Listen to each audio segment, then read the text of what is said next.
Vamos a empezar ya este segundo bloque, donde tenemos también 4 intervenciones. Unas están relacionadas con formación y cultura de seguridad, otra también con riesgos también del entorno de quirófano, y finalizaremos con un bloque dedicado a hospitalización a domicilio y de perspectiva desde las organizaciones de pacientes. Vamos a empezar con Beatriz Tena, que tiene una difícil misión, que es hablarnos de todo el tema de la higiene, de la prevención de infecciones en todos sus ámbitos, pero a nivel de la formación y de la cultura de seguridad. Ella, en su doble condición de enfermera y también de directiva de ANDE, de la Asociación de Directivos de Enfermería, yo creo que podrá transmitírnoslo muy bien. Difícil misión, pero tienes 10 minutos. Vale. Bueno, ¿se escucha? Sí. Bueno, pues buenas tardes a todos. En primer lugar, me sumo a los agradecimientos de mis compañeros, al grupo de FENIM, por invitarme a esta jornada. En realidad, la invitación era para el presidente de ANDE, de Jesús Sanz, y me la cedió por un tema personal. La verdad es que cuando me invitaron a estas jornadas, no pasa, estamos ya. Ay. Vale. El tema era bastante amplio, ¿no? Como dice él, era un reto porque hablábamos de muchos temas, ¿no? De la higiene del entorno, de la higiene de manos, de la gestión de residuos. Entonces yo lo concentré en un tema que ha estado muy presente en todas las jornadas, que es la cultura de seguridad. Un tema que llevamos presente en nuestro día a día más de 36 años, hablando de cultura de seguridad. Sin embargo, es una asignatura que sigue estando pendiente a día de hoy, ¿no? Yo creo que todos los proyectos que se han puesto encima de la mesa van por un camino que vamos muy bien, pero que vamos en aras de ir mejorando. Váyatela. Creo que tienes cogido al revés. ¿No? ¿Me anda así? No, he pasado antes. Espérate. No, ven, al revés. Ven aquí. Bueno, pues aquí. Bueno, tenemos mucha prisa porque vamos muy retrasados, entonces mi idea es montarnos en un dron, ¿no? Y ir rápido y pasear un poco por los conceptos de cultura de seguridad y por todo lo que implica, desde el origen del concepto de cultura de seguridad, de dónde partimos hasta dónde estamos hoy en día. Entonces, ¿si me pongo aquí? Ay. A partir de aquí lo que voy a plantear es el debate, que no sé si dará tiempo, pero sobre todo la reflexión, ¿no? Esa de la que pecamos mucho en el día a día por ir con tanta prisa y que no nos paramos a reflexionar de lo que estamos haciendo en nuestro día a día. Si yo planteo esta pregunta en la sala, ¿de qué opináis si alguien eructa durante un almuerzo o en una cena? ¿Cuál sería vuestra respuesta? Si eres musulmán, sí. Pues seguramente estaría relacionado con estas imágenes que vemos, ¿no? ¿Verdad? Con alguien desagradable, algo mal educado, descortés, algo que no gusta. Pero como bien dicho por aquí Eladio, decía, bueno, depende, ¿no? Si esta pregunta la hacemos en otro país, la India o la China, por ejemplo, seguramente la respuesta sería muy diferente. Hablaríamos, pues, de algo que está considerado como algo positivo, como algo educado, como un símbolo de gratitud, ¿no? Incluso por la comida, por la exquisitez de la comida. Pues a mí me gustaría que esto que vemos mal en un sitio, mal en otro, lo llevemos a las organizaciones, ¿vale? Este tema cultural, que no hablamos de otra cosa que de culturas, de usos de la comunidad, de formas de comportamiento, lo llevemos a nuestras organizaciones. Y cuando hablamos en las organizaciones de cultura de seguridad, ¿de qué hablamos? Pues de todos esos conceptos que me habían encargado que tocara, que era la higiene en el entorno, la higiene del paciente, la limpieza de superficie y de todos esos proyectos que habéis puesto hoy aquí encima de la mesa. Todo eso está en el paquete de cultura de seguridad. Llevamos más de 35 años hablando de la cultura de seguridad y a día de hoy todavía no nos ponemos de acuerdo en cómo denominar la cultura de seguridad. Cuando repasamos la literatura, ¿no? O lo que ha publicado, pues entre todas las denominaciones, aquí tenemos unas cuantas: cultura segura, cultura de la seguridad, cultura de seguridad, cultura de prevención, cultura preventiva, cultura de la seguridad y de la salud del trabajo. No llegamos a un acuerdo todavía, después de 35 años. Así que yo, entre todas las denominaciones que hay en la bibliografía, me quedo con una que además está cerca a la hora de la comida y a lo mejor ya pica un poco el gusanillo, porque además hace un paralelismo con la comida, pero en ese paralelismo determina también quiénes son los componentes de la cultura de seguridad y las implicaciones que tiene. Y la define así Simon y Freys. Habla de que la cultura preventiva es como un caldo de estofado, ¿no? Donde hay unos ingredientes básicos para poder hacer el caldo de estofado, que son pues las verduras y la carne. ¿Qué serían nuestras organizaciones? Hablaríamos de las normas, del equipamiento, de los recursos, de los elementos básicos para poder arrancar. Pero si ese caldo que hace función, que es el liderazgo, la visibilidad, lo que mueve dentro de las organizaciones la cultura de seguridad, está rancio, pues todo se echa a perder, que es el programa preventivo. No funciona. Si no tenemos todos esos ingredientes, no funciona. Mira, como he dicho antes, el tema de cultura de seguridad pues lleva desde el 1986 y está tan de moda que en una de las plataformas como las que habitualmente vemos en la serie, tenemos la serie de Chernobyl, ¿no? Que fue el inicio de la cultura de seguridad. Fue por primera vez donde se empezó a hablar de cultura de seguridad. Recordamos lo que pasó en Chernobyl, hubo una explosión, ¿no? Y en un primer lugar se culpó al factor humano, el error era humano. Luego, cuando se hizo un segundo análisis, se pensó que era la infraestructura. Y, en definitiva, cuando se profundizó en el estudio, lo que pasó es que la organización no tenía cultura. Fue un problema de la gerencia, de la falta de cultura organizacional. Pues bien, 35 o 36 años después, con una pandemia de por medio, ¿qué pasa con nuestra cultura de seguridad? ¿Ha cambiado algo desde Chernobyl hasta ahora?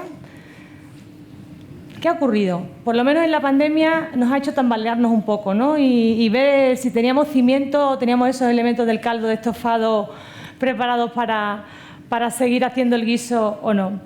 Pero voy a presentar unos datos muy curiosos de la agencia, de la empresa ACT, que hablaba de la higiene en la nueva normalidad. De hecho, en la pandemia vivimos una nueva normalidad y cambiaron algunos conceptos en la cultura de la higiene. Entonces, voy a poner algunos datos, una foto antes de la pandemia y una foto después de la pandemia. Fijaros, esto fue en noviembre del 2019 y para que os quedéis con algunos datos así puntuales, deciros que los españoles dedicamos unos 37 minutos al día a la higiene personal. Higiene personal incluye todo, desde lavado, cepillado de dientes, todo. Dentro de ese ranking pensaban que solamente menos de la mitad de la población pensaba que era imprescindible ducharse todos los días. No teníamos todavía consolidado la higiene. Y dentro de ese ranking, como decía, el cepillado de dientes sí estaba muy habituado, no sé si por aquello de la imagen o la estética, pero las manos estamos por debajo del 50%. ¿Vale? Lavamos 5 veces al día de media, haciéndolas coincidir con las comidas. Nadie usaba el gel hidroalcohólico, solamente un 15%, ¿no? Desconocíamos eso fuera de lo que eran nuestras organizaciones sanitarias, dentro de los hospitales sí, pero fuera nadie sabía lo que era el gel hidroalcohólico. Y todo el mundo, casi la mayoría de las encuestas, pues apuntaban a que había una falta de concienciación. Fijaros, 35 años después seguimos hablando de falta de concienciación. Por supuesto, mascarilla no era necesario en aquel entonces, el 70% casi no planteaba el uso de mascarilla si no estaba enfermo. Esta es la foto meses después, hablamos de noviembre del 2019 y esta es la foto de julio del 2020, con una pandemia de por medio, con mucho miedo y mucho desconocimiento. El 84%, ¿vale?, ha aumentado la frecuencia de lavado de manos y el 80% ha cambiado también la forma de lavarla. O sea, ahora se dedican 10 veces el doble de hace ni siquiera 8 o 9 meses de la pandemia, ¿vale? El 55% suele lavarla durante 20 minutos o menos, ¿vale? No siguen las pautas. Y 1 de cada 3 españoles empieza ya a utilizar el gel hidroalcohol, que a día de hoy ya ni aparece en los supermercados. Antes lo teníamos en la primera balda, o sea que también van cambiando las cosas en función de la foto que tengamos, ¿vale? Dejamos de ir a los gimnasios. A mí me llama mucho la atención antes cuando nos hemos sentado, digo, ya no hay distancia de seguridad. Qué alegría, ¿no? Pero bueno, que empezamos a cambiar esa cultura que teníamos en muy poco tiempo. Más del 70% dejó de estrechar la mano, de hacer saludos. Esto lo hemos vivido hace poco, hace nada, ¿vale? Y bueno, pues el 40% sigue apostando en incrementar la financiación en el sector de salud, que es un pilar importante para también el cambio de la cultura. A mí me gustaría haceros preguntas a vosotros, porque no sé si dará tiempo al debate, pero sí a la reflexión personal de cada uno y que nos planteemos si hoy en día existe cultura de seguridad en nuestras organizaciones. ¿Existe? ¿Es una moda? ¿Hay miedo? ¿Qué estamos haciendo? ¿Lo hacemos por obligación? ¿Existe exactamente cultura de seguridad en las organizaciones? ¿Esa seguridad es duradera? ¿Es estable o es esa foto que he puesto durante unos meses que la hemos mantenido y luego se nos olvida otra vez? ¿Dura esa cultura de seguridad? Y por último, esas empresas y esas organizaciones donde hay accidentes, que algunos se comunican, otros no, donde hay un mal liderazgo, donde prima más la producción que la prevención, ¿se habla de cultura de seguridad? Probablemente sí, pero esa es la forma de entender esa organización, la cultura de seguridad. Por último, me gustaría acabar con 4 puntos básicos que todos ya conocemos, pero bueno, que como he dicho con el dron, yo sigo recorriendo lo que es la cultura, el concepto y las implicaciones. Y está claro que todas las organizaciones lo que deseamos es trabajar por la seguridad, ¿no? Que no existan, o que al menos sean el menor número de incidentes o de accidentes posible. Pero todo esto, como decía ella, es a base del cambio, y es lo más importante y lo que más trabajo cuesta. O sea, que seguimos hablando del cambio, ¿no? De ese cambio cultural que es tan importante.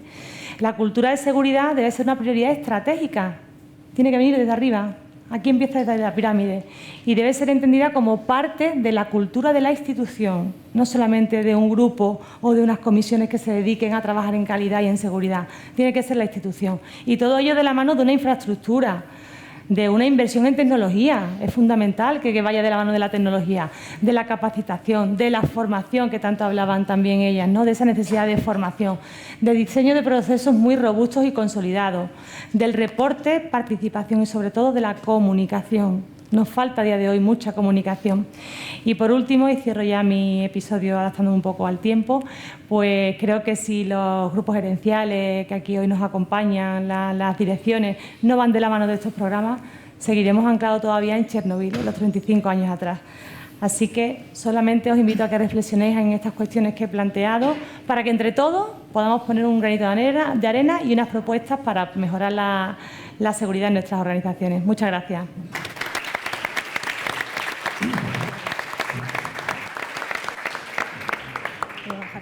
Gracias, Beatriz. Ahora vamos a dar paso a nuestra compañera Amparo Rubio. Amparo es presidenta de la Asociación Española de Enfermería Quirúrgica, una colaboradora importante y entusiasta de Proyectos Cero, es decir, con toda la importancia que tiene la enfermería, que lo es todo, pues desde su asociación se ve claro, además, su implicación institucional. Ella ha aceptado hacerse cargo de un tema difícil, complejo, pero que conoce muy bien, porque además Amparo trabaja aquí al lado, en el Hospital Clínico, que es el humo quirúrgico, qué riesgos y qué medidas preventivas supone el humo quirúrgico. Adelante, Amparo. Muy bien, muchas gracias. Bien, en primer lugar, agradecer a FENIN, sobre todo, y a Carmen, la deferencia que ha tenido con la Asociación Española de Enfermería Quirúrgica y permitirme estar hoy aquí en esta magnífica jornada. Muy bien, como ha dicho el moderador, mi tema es un poquito raro. Y esto no va. Es el humo quirúrgico. Bien, yo en estos momentos de verdad me considero la oveja negra de esta jornada. Todo el mundo está... Sí, cierto. Todo el mundo está hablando de seguridad del paciente. Felicito a todos los ponentes anteriores porque de verdad han sido unas ponencias magníficas. Han dado unos datos acerca de la flebitis, acerca de IQZ. Magnífica, todos. A ti felicidades también por todo lo que habéis conseguido. Y yo no voy a hablar de eso. Yo no voy a hablar del paciente. No voy a hablar de la seguridad del paciente en una jornada como esta. ¿Y por qué no voy a hablar de la seguridad del paciente? Bueno, voy a hablar del humo quirúrgico, pero el tema de estas jornadas, ¿cuál es? Tecnología y seguridad. Voy a hablar de eso, de tecnología y seguridad, no para el paciente, para mí, para el equipo quirúrgico que estamos trabajando en ese quirófano. Ahí está, FENIN, tecnología y salud. Voy a hablar de lo mismo, de cómo influye la tecnología y los avances tecnológicos en la salud. Y puedo decir algo más, que estoy convencida que, aunque esto es para un grupo pequeño, que somos la gente, los profesionales sanitarios que estamos trabajando dentro de un quirófano, somos un número numeroso a nivel mundial, evidentemente, porque esto es un tema a nivel mundial. Pero, como uno de nuestros pilares fundamentales, como lo diré después, va a ser formar e informar, estoy convencida que la mayoría de ustedes no conocen el humo quirúrgico. Por lo tanto, estoy aquí para formarles e informarles acerca de ello. Bien. Después de esta introducción, permítame que centre un poquito el tema que voy a hablar. Este cuadro es el Dr. Pean. Dr. Pean fue un insigne cirujano de finales del siglo XIX, inventor de la famosa pinza, que es la palabra que más se oye en un quirófano, Pean. Bien, pues como ustedes ven en el cuadro, tuvo muchos problemas, evidentemente, pero no tuvo ningún problema absolutamente acerca del humo quirúrgico, porque simplemente no existía a finales del siglo XIX el humo quirúrgico. Como digo, viene asociado a los grandes avances tecnológicos que se iniciaron en el siglo pasado. Vale, al revés. Vale, el objetivo, ya lo he dicho, el objetivo va a ser muy claro aquí, va a ser muy concreto, concienciar a todos los profesionales y a todos los que están implicados a ellos de que existe un riesgo en los quirófanos, que es el humo quirúrgico. Y este riesgo nos afecta por igual a todos los que trabajamos allí. Bien, ¿y qué es? ¿Qué es este humo quirúrgico? Pues es esto, el resultado de la interacción de los tejidos humanos del paciente que estamos operando con equipos generadores de calor. He leído en alguna bibliografía por ahí que es el enemigo invisible. Mentira, no es invisible, se ve y se huele. Desde luego, todos los que estamos en un quirófano lo notamos. Bien, ¿y qué es lo que produce este humo quirúrgico? Bien, como hemos dicho, esta tecnología nos permite en estos momentos hacer nuevos aparatos, nuevas cosas que hacen que esta cirugía que hace unos años no podía realizarse, con todas estas nuevas tecnologías estamos haciendo en nuestros quirófanos en estos momentos cosas que eran impensables, pero impensables totalmente hace unos años. Yo soy una forofa del otorrino, pongo por ejemplo el implante coclear. Somos capaces en estos momentos de devolver a una persona que ha nacido sin un sentido, que es el oído, devolverle el oído. Y eso lo hacemos en nuestros hospitales, en este mismo. No estamos hablando de Houston y demás. Esto es tecnología pura y dura. Vale, perfecto. ¿Qué es lo que pasa? Estos equipos generadores de calor lo que hacen es romper la membrana plasmática del tejido humano que estamos tratando en el quirófano y lo que hace es llevarla a un punto de ebullición, la rompe, como digo, y salen las partículas que hay dentro de esta célula. Vale. ¿Qué es lo que va a producir en un quirófano el humo de calor? ¿Qué sofisticados aparatos estoy diciendo yo que estamos empleando? Pues nada más normal que las unidades de electrocirugía, el famoso bisturí eléctrico, que lo utilizamos en la mayoría de las intervenciones quirúrgicas. Es un aparato que corta y coagula. Lleva hasta 160 grados la temperatura, que es esa puntita que se ve ahí.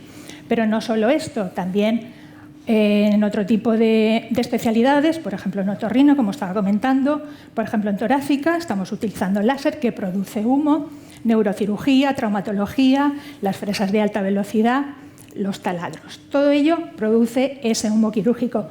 Podríamos indicar que en estos momentos de un 85 a un 90% de las intervenciones que realizamos habitualmente en nuestros quirófanos están generando humo. Vale. Esto del humo quirúrgico es algo nuevo, es algo que nos estamos descubriendo ahora desde hace poco. Evidentemente no. Quizá la pandemia que hemos vivido, COVID-19, ha hecho que el humo quirúrgico adquiera mucha más importancia. Citarles dos ejemplos nada más. Por ejemplo, en el año 1985, piensen ustedes, hace 27 años, el Instituto Nacional de la Salud de Estados Unidos publica un informe de evaluación de riesgos en el que pone de manifiesto que existe un riesgo potencial, lo que estaba comentando yo, ligado a la exposición al humo generado por las unidades de electrocirugía, el bisturí eléctrico. Estamos hablando, Estados Unidos, hace 27 años. Y permítanme, por aquello del otorrino, en el año 91 se publica un informe sobre un otorrinolaringólogo noruego que desarrolló papilomatosis laríngea tras tratar lesiones genéticamente similares de sus pacientes intervenidos quirúrgicamente. Por favor, reflexionen un poco acerca de ello. Otra vez al revés. Vale, ya hemos centrado un poco el tema. Vamos a ver, ¿qué es ese humo quirúrgico? El 95% es agua, o vapor. Y el 5% son residuos celulares en forma de partícula. Cuando estaba preparando esta comunicación, esta exposición, revisando bibliografía, la mayoría de bibliografía pone que las partículas químicas están compuestas por 80 componentes. Bueno, pues hace escasamente un par de meses salió publicado ya un artículo que habla ya de 150 componentes. Decirles que este 5% de residuos celulares en forma de partículas pueden ser partículas químicas o partículas biológicas. Estas partículas químicas, ya les digo, 150 componentes, hay muchos componentes de ellos que están declarados como tóxicos, como nocivos para la salud. No les voy a indicar todos, evidentemente, pero les van a sonar a ustedes. El etileno, formaldehído, metano, sileno, todo ello va saliendo de allí. Y luego tenemos las más peligrosas también, las partículas biológicas, sangre, virus, bacterias.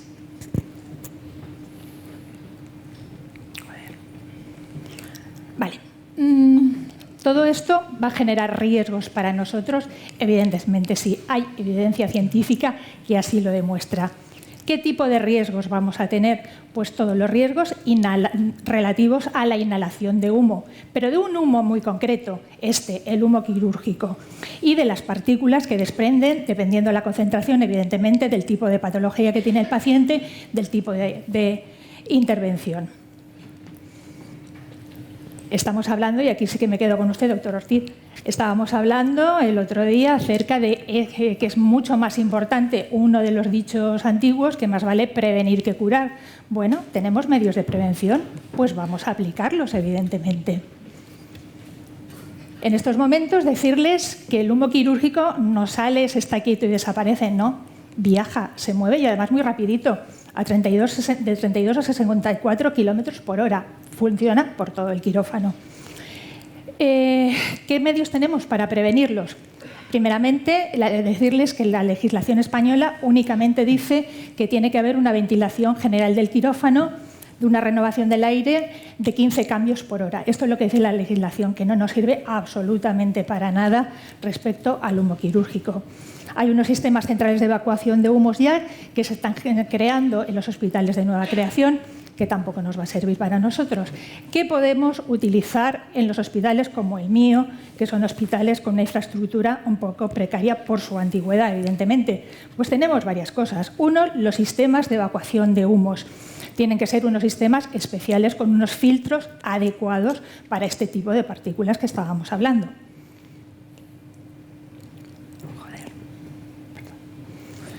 Y lo siguiente, los EPIs. No voy a hablar mucho de ellos porque ahora en esta sala todos somos expertos, desgraciadamente por la pandemia COVID-19, de las mascarillas, pero sí unos datos. Indicarles la filtración de las partículas en las mascarillas quirúrgicas, que es esta de la izquierda, filtración de hasta 5 micras. Después tenemos las mascarillas famosas por todos, las FP2, FP3, con una filtración del 92-99%. Pero el dato que yo les quería incidir, el 77% de las partículas de humo tienen un tamaño igual o inferior a 1,1 micra. Señores, creo que el equipo quirúrgico estéril debe ser ya el fin de la mascarilla quirúrgica.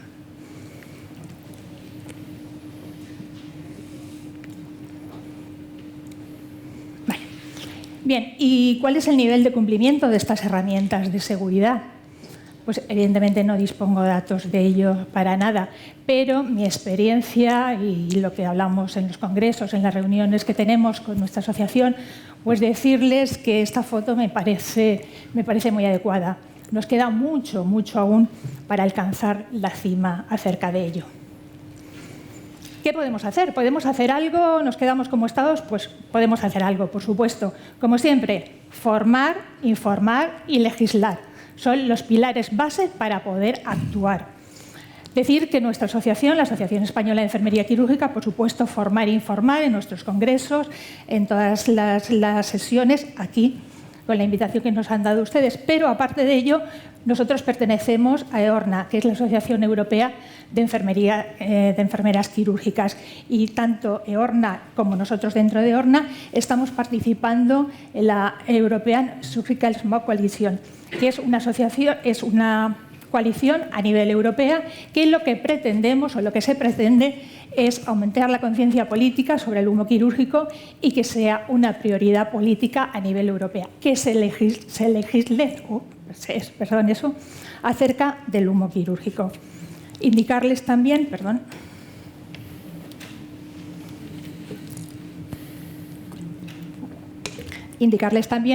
que esta legislación ya existe en Estados Unidos.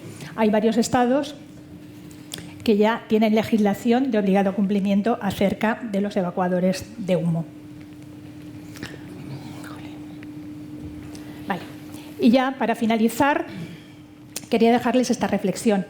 Cuando los profesionales de la cirugía miren atrás, se avergonzarán de su actitud condescendiente frente al humo quirúrgico, como lo hicieron en su momento con el humo de tabaco. Es del 2005.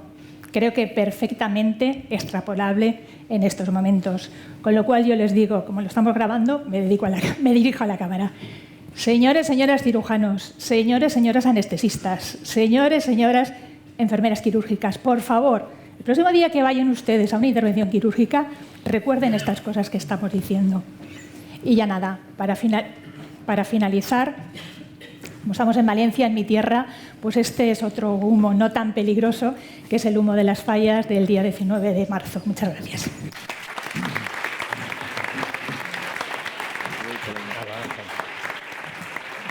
Bueno.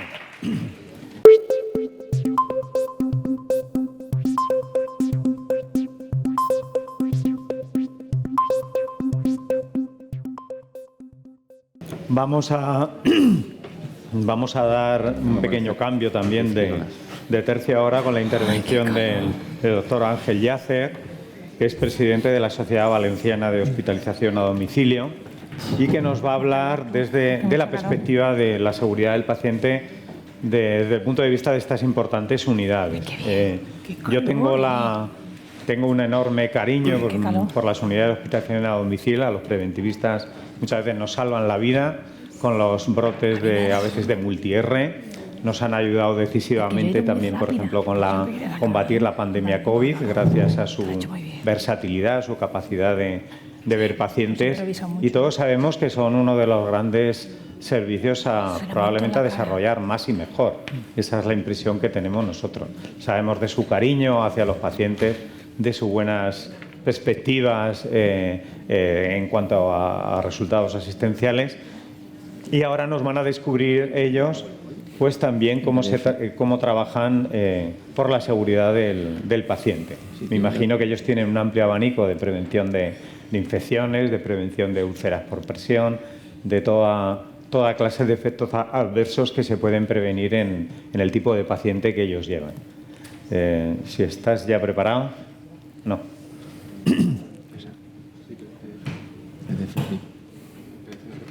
Bueno, pues entonces toma. Ahí la tienes en Power. Me dijeron que la mandara en PDF. Bueno, pues mientras hacemos tiempo para poder tener acceso a las diapositivas que había preparado, como no puede ser de otra manera, por dar gracias a la organización por acordarse de la Sociedad Valenciana de Hospitalización a Domicilio. Amparo, si tú te sentías la oveja negra, yo me siento la oveja Dolly, porque aquí habéis profundizado y habéis bajado a la especificidad de las probabilidades y posibilidades de seguridad para el paciente, y a mí pues no me queda otra que mostrar una perspectiva muchísimo más general, ¿de acuerdo? Entonces, cuando se me plantea la posibilidad Vale, gracias. De presentar esta ponencia, bueno, pues lo primero fue un poco sorpresa, en el sentido de que viendo las ponencias que se iban a dar, pues no acababa de entender yo a lo mejor un poco el motivo y el sitio que la hospitalización a domicilio podía tener en esta jornada. He de deciros que con el paso de las ponencias, pues cada vez le veo más sentido, ¿vale? Bueno.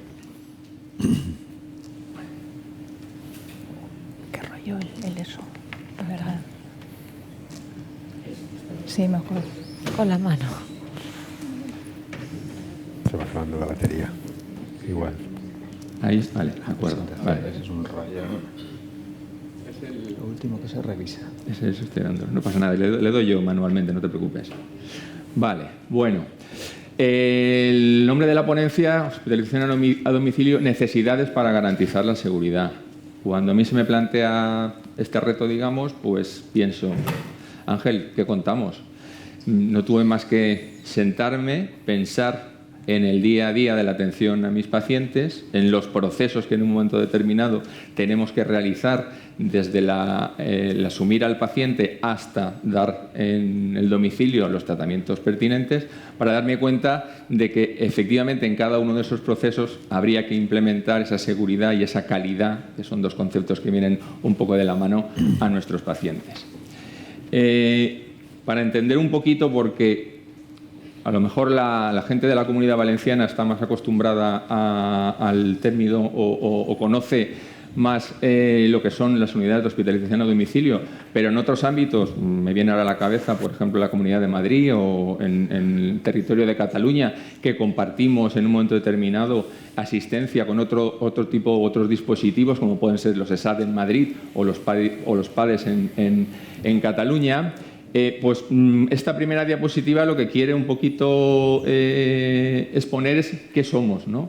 Empezamos mal porque, como veis ahí, en esta sopa de letras, bueno, pues UHD son las siglas de nuestra organización, donde están las organizaciones. Sin embargo, pues otros nos conocen como HADO, hospitalización a domicilio.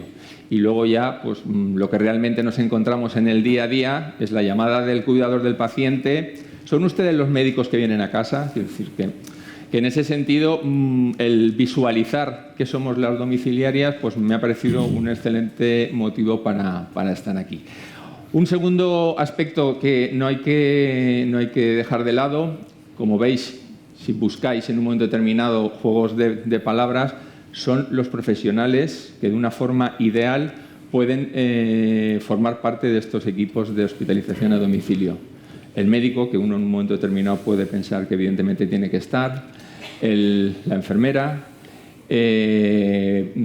profesionales del ámbito de la psicología, profesionales del ámbito del trabajo social. Es muy importante en un momento determinado a la hora de la valoración inicial el tener claro el perfil del paciente y el cuidador para poder garantizar esa seguridad en el domicilio del paciente.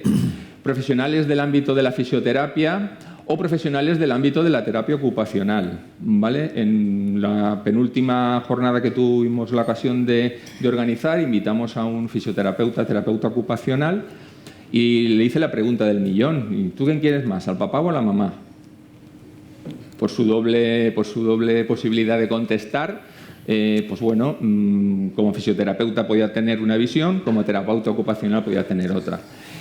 Los fisioterapeutas creo que tienen el sitio en las unidades de hospitalización a domicilio en aquellos programas específicos en los que se va a realizar ese tipo de asistencia. Me viene a la cabeza prótesis totales de cadera, prótesis totales de rodilla. En el resto de pacientes, por el tipo de paciente al que nosotros asistimos, que suele ser un paciente añoso, pluripatológico, con dependencia, posiblemente sea el terapeuta ocupacional el profesional que más o mejor cabida pudiera tener en estas unidades. Y he empezado un poquito la casa por la ventana, porque he hablado de los profesionales y no he definido un poco qué somos las UHD. Pues las UHD somos una alternativa asistencial.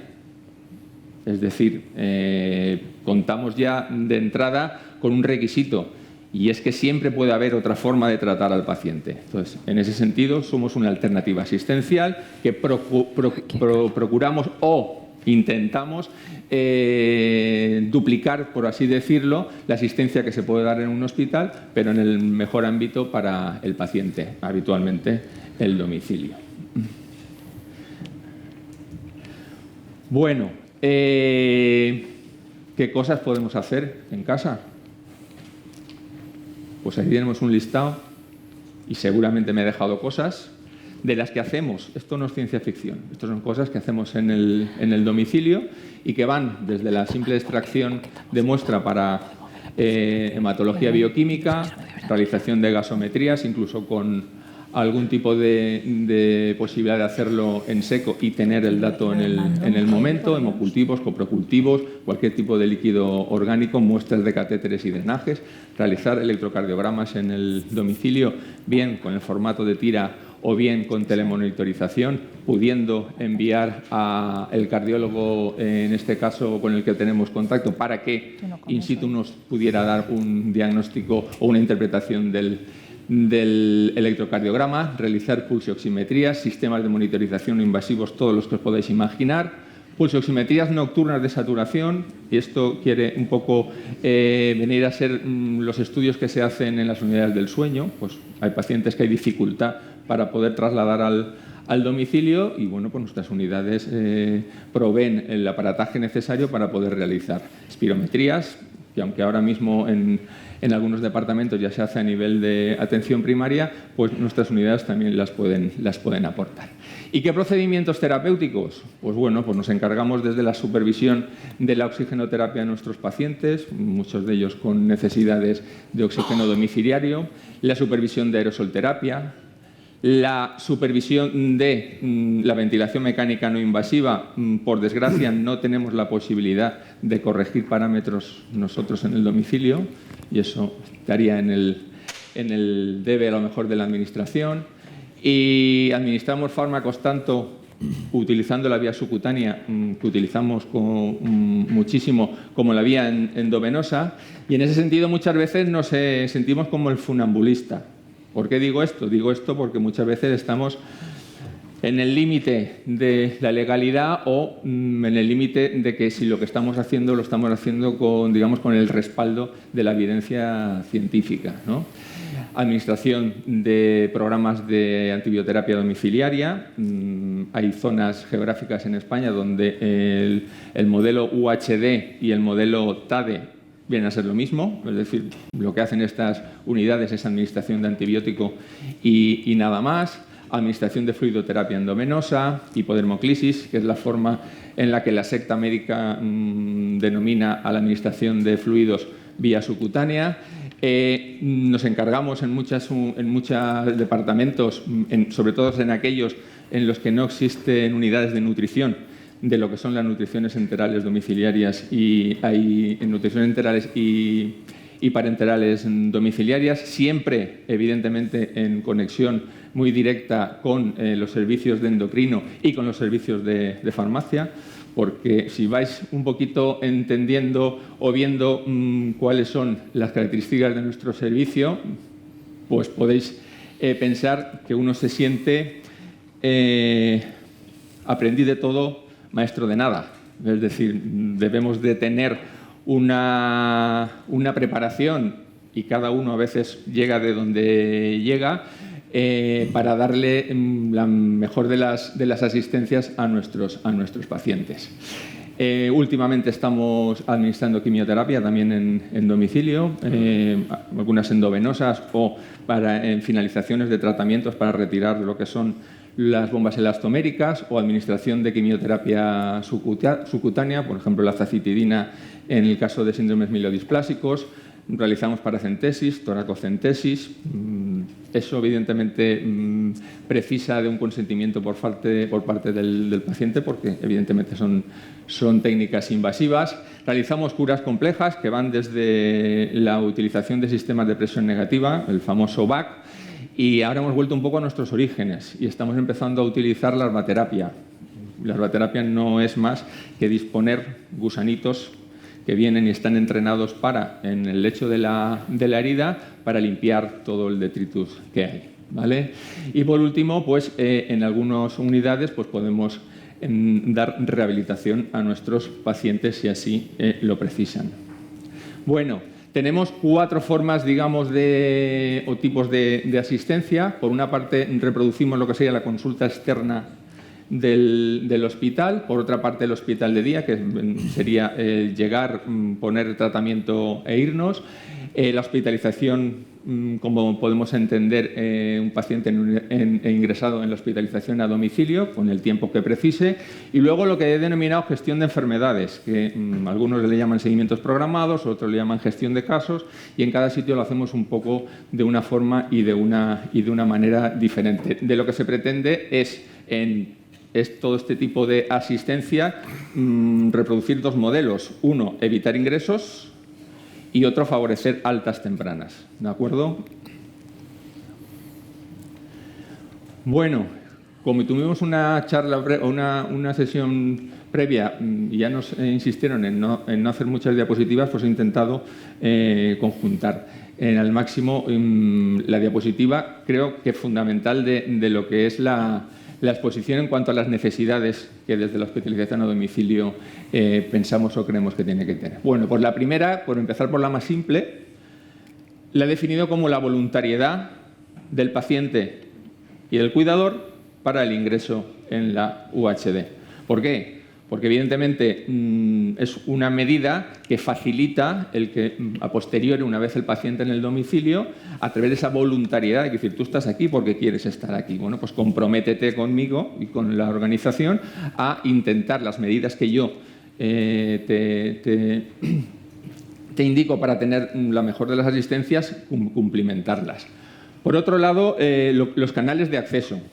¿Vale? Que sería el teléfono. Evidentemente el teléfono es fundamental, pero bueno, se han abierto nuevas situaciones actuales. Pues el teléfono, las consultas virtuales o con videoconferencia e incluso lo último que nos ha llegado son asistentes virtuales de voz.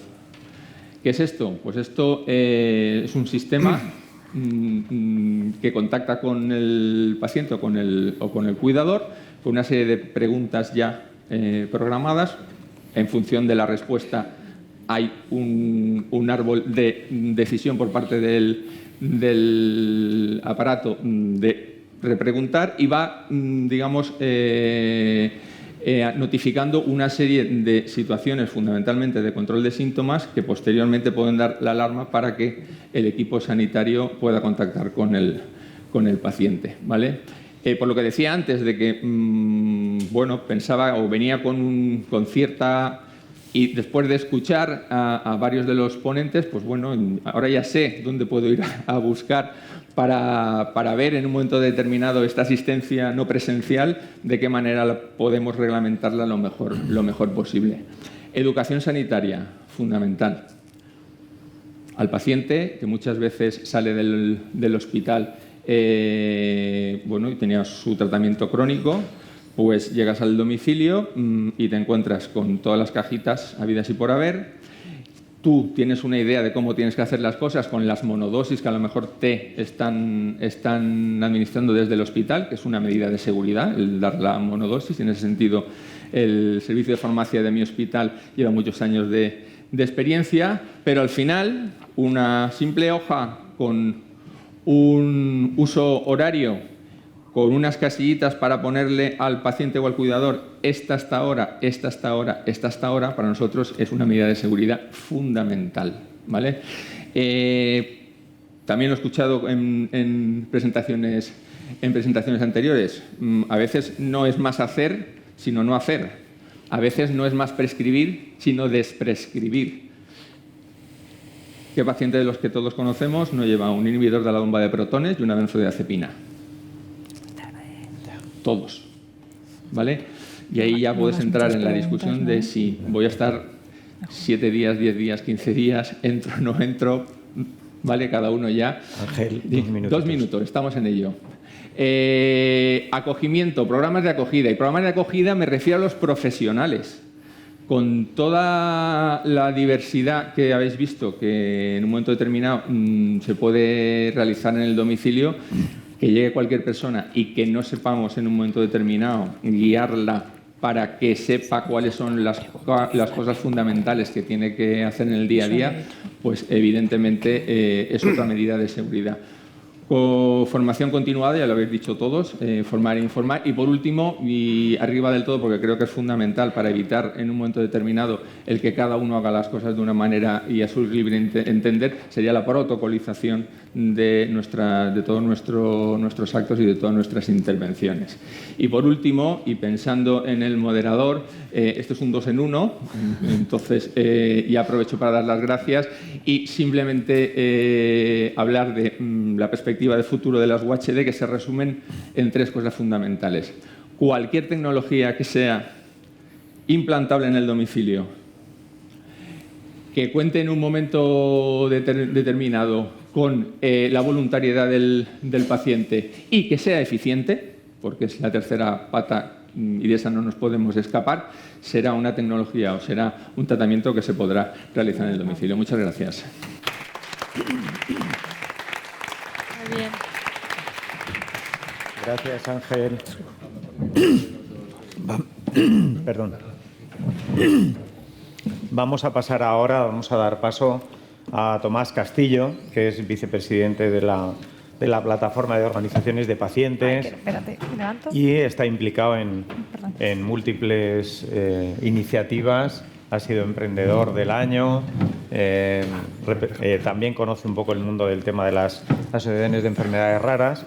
Nos comentaba esta mañana María José que el centro debe ser el paciente, aunque no siempre lo es. Así que a lo mejor él nos sabe dar una visión breve de 10 minutos de la seguridad desde la perspectiva del paciente. Buenas tardes.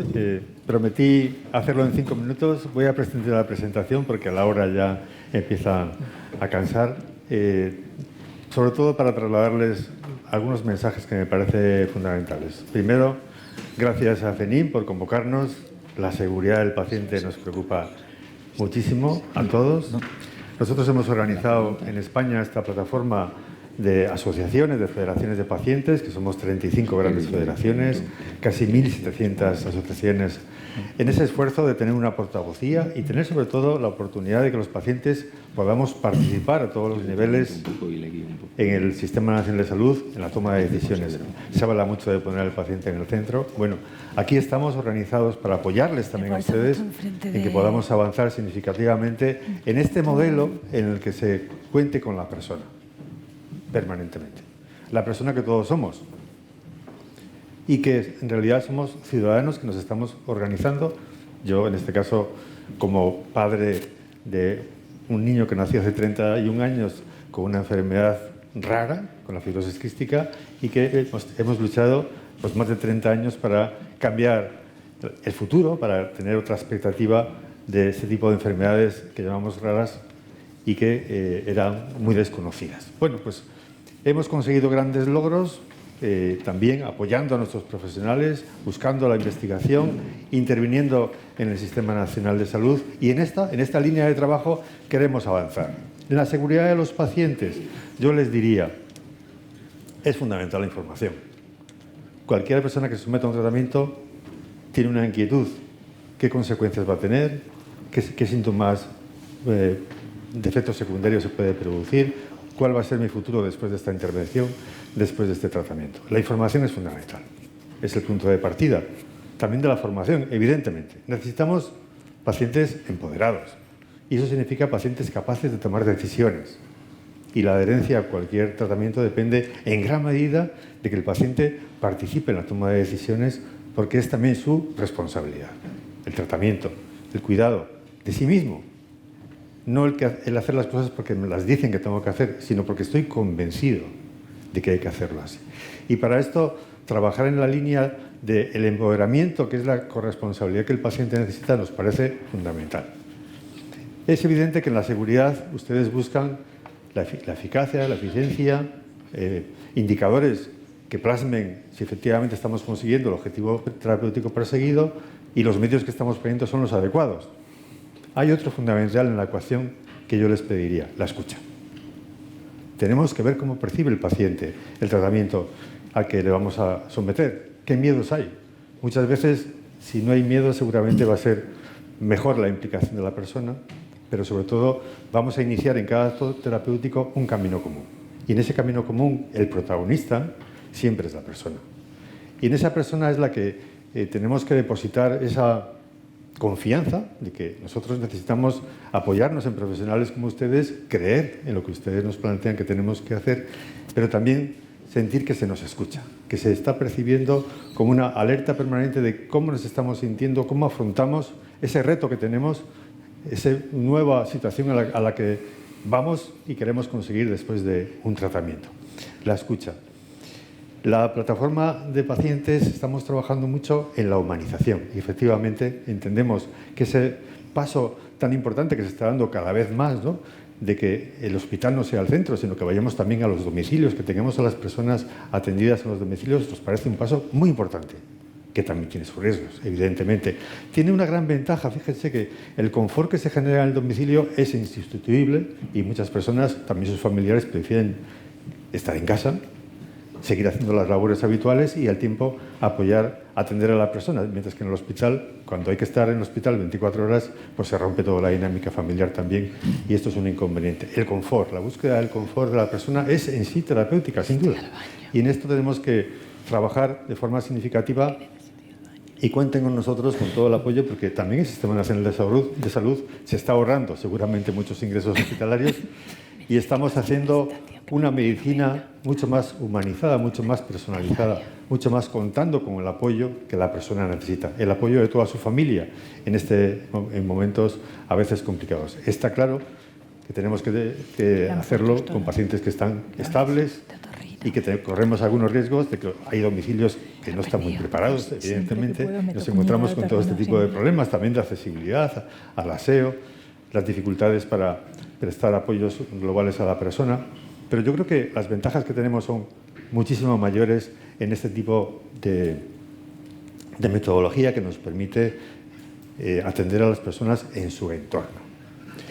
Por eso, formar a la familia, como se ha dicho, formar a la persona nos parece que es fundamental. Y ahí nos gustaría que contasen con las asociaciones de pacientes, porque en nuestro país se está haciendo un esfuerzo muy importante por parte de las personas que tienen enfermedades crónicas, por parte de los familiares, para que las asociaciones sean cada vez más lugares donde nos formemos, donde conectemos con los problemas que ustedes encuentran, para que juntos vayamos trabajando. Y esto es la alianza que yo les quiero proponer esta mañana, porque me parece que es un camino que podemos recorrer juntos en la idea de que no se hagan las cosas para el paciente sin el paciente, sino que cuenten con nosotros, con las asociaciones, con las organizaciones de pacientes, para que podamos buscar las soluciones juntos. Y en ese empoderamiento del paciente también hay un empoderamiento de ustedes, de los profesionales, porque entendemos que si nosotros reivindicamos y les apoyamos en sus necesidades para trabajar mejor, para conseguir aquellos medios que son necesarios con frecuencia, si cuentan con nosotros, seguramente que vamos a tener una expectativa mucho mejor para conseguirlo. Yo creo que estamos de acuerdo en el fondo de cómo lo que tenemos que conseguir, pero nos falta esa alianza, ese trabajo conjunto para que lo consigamos cuanto antes y de verdad, que yo les digo, que tienen en los pacientes los mejores aliados para hacer su trabajo lo mejor posible, porque ellos sabemos plenamente que lo hacen por nosotros, por las personas. Y en este trabajo conjunto creo que tenemos una oportunidad en este momento en España muy importante. Muchísimas gracias. Lo he puesto en mayúscula, ¿vale? Matrix Steno. Muchas gracias, Tomás. Ha hecho muy bien, ya veis cómo vamos de tiempo y un poco por respeto a la última mesa que tienen también que exponernos sus temas. Si os parece, lo único, me gustaría, dado que tenemos un paciente que ha aceptado estar con nosotros, Juan José Donato, lo tenemos aquí, bueno, pues que él creo que le ibas... Sí, bueno, si no te importa, Juanjo, te hago 3 o 4 preguntas para que un poco pongas en valor tu situación, la situación después de que empiezas a ser tratado por la domiciliaria y, bueno, un poquito que sea esa la cuestión de la ponencia. ¿Cuándo te diagnostican a ti la enfermedad? A mí me la diagnosticaron hace 8 años. Vale. Juanjo tiene una deficiencia de alfa-1 antitripsina, ¿vale? Imagino que el neumólogo, hasta llegar al diagnóstico, poco el periplo. A ver, yo tuve relativamente suerte porque tenía seguro privado y tuve pruebas antes de que fueron clave para poder diagnosticar. Con todas las pruebas, luego, claro, el privado no se hace cargo nunca de estas cosas y nos fuimos a la Seguridad Social y allí, pues nada, rápidamente entré en el programa del Alfa 1. Vale. Inicialmente la administración de Alfa 1 antitripsina se te daba en el hospital. Sí, en la propia clínica, la policlínica de neumología. En un cuartito ahí a un ladito, con una silla y un gotero y allí tranquilo. ¿Cuánto tiempo tardaste en pasar de que se te administrara en el hospital, digamos, con la situación habitual, a empezar a...? Prácticamente un año. Un año, muy bien. ¿Hubo algún motivo por el cual se te propuso? A ver, realmente no era ni el sitio ni la forma para la administración. Estábamos con el resto de los pacientes y no molestábamos, nos molestaban, no era cómodo. Creo que plantearon el pasarnos al hospital de día, pero en esa interfaz ya automáticamente ya nos pasaron a la domiciliaria. Muy bien. ¿Cuánto tiempo llevas con nosotros? 7 años. Muy bien. En este tiempo, imagino que habrán pasado diferentes profesionales al administrarte la terapia. Bastantes. Sí. Vale. Nuestra unidad es una unidad que está formada por 8 enfermeras, más todas las que evidentemente hacen las sustituciones, verano, en fin. Un poco lo comentaba yo antes de esa formación al paciente que viene. ¿Realmente has notado mucha diferencia en tanto en cuanto diferente profesional te administra la terapia? ¿Entre ellos? No. No, prácticamente la conversación. La conversación. Un poco más o menos. Son todos grandes profesionales y un amor de personas todos. Unos más conversación y otros menos, ¿no? Bueno, sí. Vale. El hecho de administrarte la medicación en el domicilio, ¿qué serie de ventajas crees tú que tiene? Más allá de lo que ya has comentado, de que, bueno, posiblemente en el hospital no fuera el mejor sitio. A ver, en el hospital te suponía toda la mañana completa. Yo todavía estoy trabajando, estoy operativo. Y realmente el perder toda una mañana de trabajo se me hacía un poquito cuesta arriba.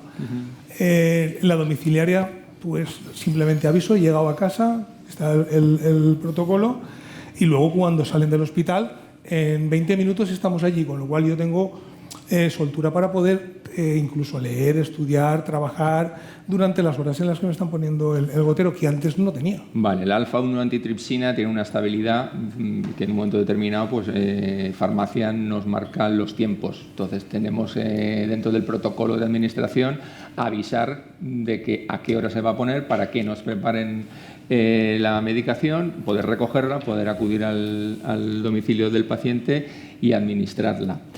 En fin, a mí no se me ocurren muchas más cosas que contar.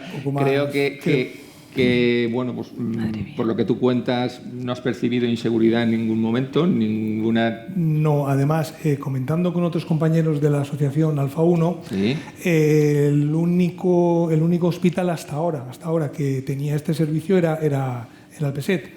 Se está empezando a imponer en otros sitios ya. Por lo menos esto se está oyendo que ya se va a ir a hacer lo mismo.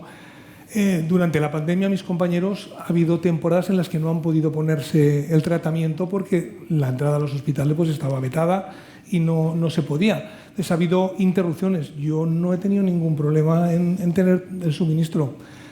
Luego también ponían de manifiesto, compañeros, eso pues, tema de hospitales.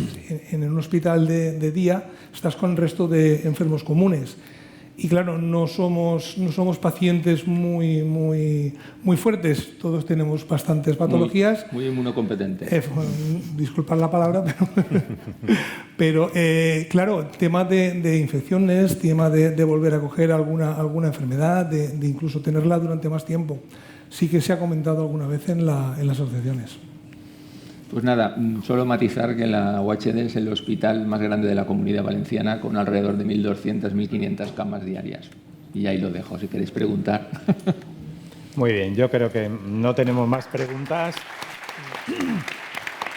Un aplauso. Gracias a los ponentes. Perdonad porque no haya tiempo para preguntas. Si queréis, me comentan que podéis consultarles directamente cualquier cosa, claro, o enviarles por correo. Y nada, vamos a superar este momento de cansancio porque yo creo que la última mesa es la más interesante. Vamos a ello.